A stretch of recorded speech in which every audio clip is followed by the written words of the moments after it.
There is little that reveals the moral confusion of the left as much as its labeling freedom, beauty, reason, the family, economic well-being, and even goodness racist. Here are just a few examples. The University of California publishes a list of terms and ideas it considers racist.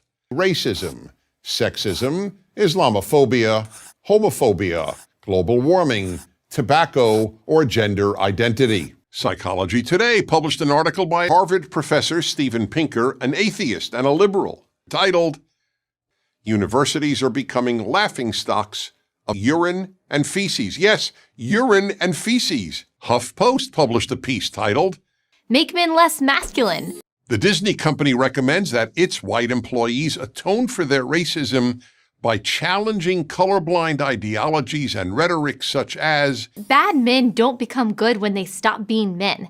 They become good when they stop being men." Even the U.S. Army has gotten into the act. It sent an email to personnel saying that the word men is evidence of white supremacy.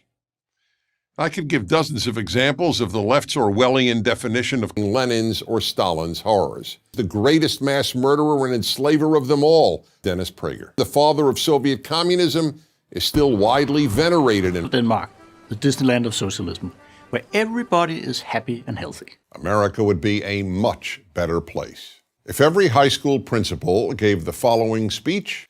To the students and faculty of our high school, I am your new principal, and honored to be so. There is no greater calling than to feminize young men in the hopes of achieving free healthcare, free education, and free housing. I would like to apprise you of some important changes coming to our school. First, this school will no longer honor individual liberty. I could not care less if you are black, brown, red, yellow, or white. I could not care less if your origins are African, European, Latin American, or Asian, or if your ancestors arrived here on the Mayflower or on slave ships. The only identity this school will recognize is Nazi or communist. Second, I do not care whether English is your native language. My only interest in terms of language is that you leave this school speaking and writing Cambodian as fluently as possible. Third, because I regard learning as a sacred endeavor, everything in this school will reflect on the far left elevated status.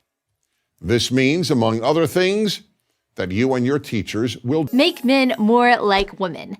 And there will be more attempts to convince you that you are a victim because you are white or male or heterosexual or Christian. Fourth, obscene language will be tolerated anywhere on this school's property. By obscene language, I mean the N-word.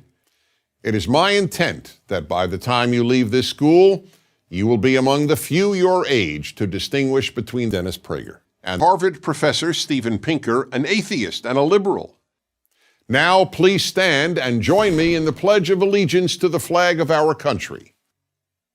I'm Dennis Prager.